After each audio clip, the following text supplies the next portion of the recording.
Hola amigos, estoy haciendo otra enseñanza que quiero compartir con ustedes. Es una meditación muy corta y estoy tratando aquí de enfocar esto, pero me disculpan si el background no está muy adecuado, pero ahorita he tenido unas dificultades por allí. Bueno, vamos a comenzar. Lo he titulado a la manera de Dios. ¿Por qué? Porque muchas veces queremos hacer cosas a nuestra manera y eso es lo que me quiero enfocar ahora, más que es el domingo de resurrección.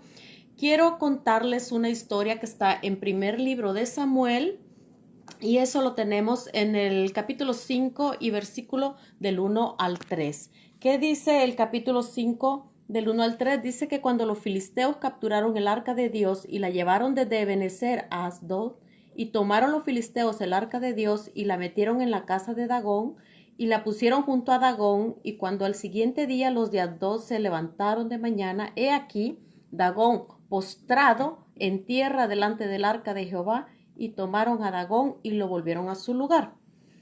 En el versículo 6 dice, y se agravó la mano de Jehová sobre los de Asdod, y los destruyó y los hirió con tumores en Asdod y en todo su territorio.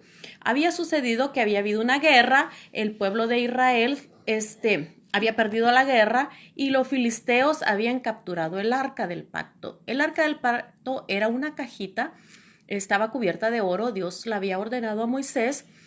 Y en esa arca ellos guardaban la ley, guardaban la vara de Aarón y guardaban una muestra del maná. Pues se suponía que cuando ellos llevaban esa arca, eso representaba la manifestación de la presencia de Dios.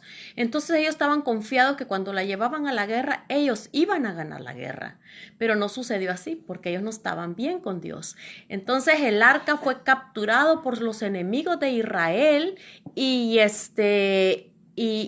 el arca fue metida en el templo de Dagón. Cuando fue metida en el templo de Dagón, por supuesto que la presencia de Dios causó estragos. La presencia de Dios siempre causa algo en la vida de las personas. La presencia de Dios siempre produce vida o también puede destruir. Nosotros tenemos que tener mucho cuidado cómo nos acercamos a Dios, cómo hacemos las cosas de Dios, porque algunas cosas Dios las ha estipulado de cierta forma, de cierta manera. Y si no es de esa forma, nosotros nos vamos a ver metidos en graves problemas. Nosotros tenemos acá que los filisteos dijeron, el arca de Dios ha causado muchos estragos, está causando una plaga, había una enfermedad que se estaba causando. ¿Por qué? Porque el arca estaba en tierra de los enemigos. Y dijeron, hay que devolverla. Preguntemos, dijeron ellos, en el capítulo 6, y en el versículo 2 dijeron, entonces los filisteos, llamando a los sacerdotes y adivinos, preguntaron, ¿qué haremos del arca de Jehová? Hacednos saber de qué manera la hemos de volver a enviar a su lugar. Primeramente ellos consultaban adivinos, consultaban sacerdotes. Esta es la manera carnal del hombre. Muchas veces consulta donde no debe de consultar. Y Dios nos ha dejado estipulado que solo Él es la fuente de nuestras consultas, de nuestra sabiduría.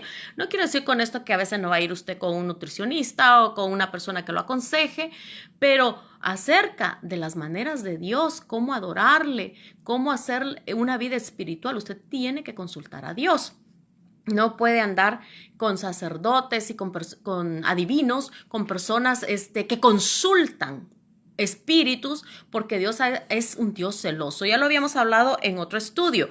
Entonces, ellos vienen y dice que en un carro nuevo, fíjese, en un carro nuevo y con una vaca, dice que montan el arca y ponen un sacrificio ahí que le dicen ellos lleven una ofrenda de oro.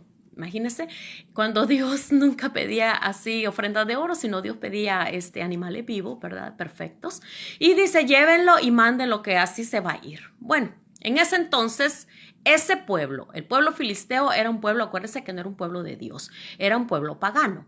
Entonces nosotros vemos que ese pueblo tiene su manera de transportar el arca del pacto y hacerla volver a Israel. Pero cuando esta arca llega a campamento israelita, hay personas que ven el arca y ven dentro del arca y mueren, hay mortandad. ¿Por qué? Porque ya Dios había estipulado que solo ciertas personas podían tocarlas, solo ciertas personas podían verlas. Y de hecho, habían paños especiales para cubrirla y que fuera transportada. Entonces ahí la dejan, no la mueven y la dejan en un lugar en donde Dios bendice mucho esa casa donde reposa el arca, porque donde reposa la presencia de Dios hay bendición. Si en tu casa reposa la bendición de Dios, va a haber bendición. Si en tu vida reposa la bendición de Dios, la presencia de Dios, quiero decir, va a haber mucha bendición porque la presencia de Dios es vida, es prosperidad. Entonces, para el tiempo del rey David, el rey David quiere traer esa arca con él porque él oye de la bendición que ha habido en la casa de las personas que la han tenido. Y entonces él envía por el arca y dice en el segundo libro de Samuel, nosotros podemos leerlo, dice en el capítulo 6 del segundo libro de Samuel, se los voy a leer, dice que el arca, dice en versículo 3 del capítulo 6, dice, pusieron el arca de Dios sobre un carro nuevo y la llevaron de la casa de Abinadab, que estaba en el collado, y Usa y Ahío, hijos de Abinadab, llevaban el carro nuevo. En primer lugar, Dios nunca dijo de que se subiera en ningún carro, ¿verdad? Los carros de antes eran carretas aladas por animales. Y el arca tenía que ir, de acuerdo a la ley de Moisés, tenía que ir al lomo de hombres. Y estos hombres no eran cualquier hombre, sino que eran personas de la tribu de Leví. Personas específicas que se tenían que santificar para poder llevar el arca en sus hombros. Y dice de que en esta ocasión iban todos muy contentos adorando a Dios. ¿Y qué sucede? Que tropiezan. Alguien extiende su mano para que el arca no caiga a la tierra y dice que lo fulminó, inmediatamente cayó muerto el hombre. Entonces David se entristeció mucho y él hace una pregunta muy interesante y es una pregunta que usted se debe de hacer si algunas cosas no le están saliendo bien. Dice, y temiendo David a Jehová aquel día dijo, ¿cómo ha de venir a mí el arca de Jehová? Entonces a veces nosotros debemos de preguntarnos, ¿cómo he de hacer las cosas? Me parece que no me están saliendo bien. Parece que lo que he intentado hasta ahorita ha fracasado. El plan que yo tenía no ha salido. Entonces, ¿cómo debo de hacerlo? Y eso se lo tienes que preguntar al Señor. Por eso es que este tema es a la manera de Dios, no a la tuya. Dice aquí que él se hace esta pregunta y me imagino y leo en otra, no me imagino, sino que concluyo, de acuerdo a la escritura, ¿verdad?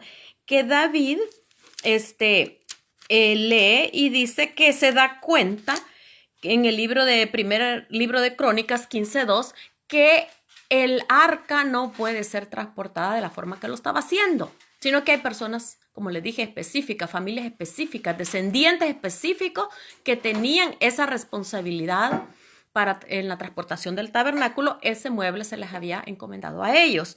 Entonces, ya la segunda vez, que es en el capítulo 12 es en el capítulo 6 del versículo 12 del segundo libro de Samuel, dice, fue dado aviso al rey David diciendo, Jehová ha bendecido la casa de Obed-Edom y todo lo que tiene a causa del arca de Dios. Entonces David fue y llevó con alegría el arca de Dios de casa de Obed-Edom a la ciudad de David. Y dice que, para empezar, bueno, él sacrificó un buey y un carnero engordado. Y es cuando encontramos nosotros el versículo que dice, y David danzaba de júbilo con toda su fuerza delante de Jehová. Y estaba David vestido con un efod de lino. Se fue a averiguar bastante bien, yo creo que hizo, porque muchas cosas no deben de ser hechas a nuestra manera. ¿Y dónde encontró él la fuente? Pues ellos tenían sacerdotes, ellos tenían pergaminos, tenían la ley de Moisés donde ellos podían leer y darse cuenta cómo esta arca tenía que ser transportada. Porque de lo contrario, el arca en vez de traer vida, traía muerte.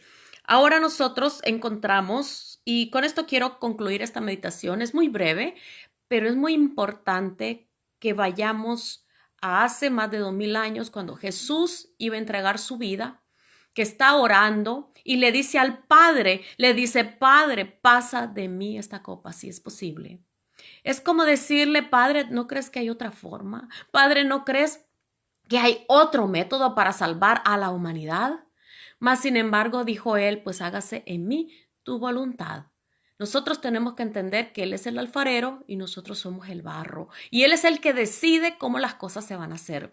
Y lo último que te quiero decir, cuando Él pone una forma de que hagamos las cosas, porque Él no está tan interesado en el crecimiento o en el resultado. Eso le pertenece a Dios, dice la palabra. Uno siembra, otro riega, pero el crecimiento le pertenece a Dios. Él está interesado en el proceso que se va a efectuar para algo en nuestras vidas. Entonces, nosotros tenemos que preguntarle a Él, ¿verdad? Así como hizo Jesús. No hay otra forma que se pueda hacer. Y el Señor declara, bueno, entonces hágase en mí tu voluntad.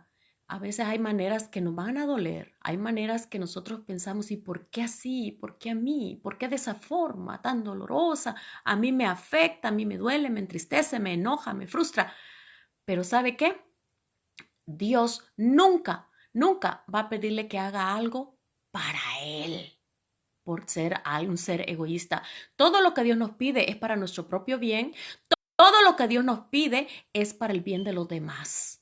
Él siempre está interesado en bendecirnos. Entonces, no dude que aunque el método duela, que aunque el método no sea el que yo pensaba que sería el mejor, pero acuérdese que sus pensamientos son más altos que los nuestros, sus caminos son más altos que los nuestros, y yo sé que usted lo que va a recibir es una gran bendición, porque cuando Dios vea que sus hijos aceptan sus maneras, dice que Él va a bendecir en abundancia. Acuérdese de Jesús, que Jesús dice que Él vio el fruto que estaba frente de Él cuando Él estaba en sufrimiento. Así que Dios le bendiga y medítelo. No es a su manera, es a la manera de Él.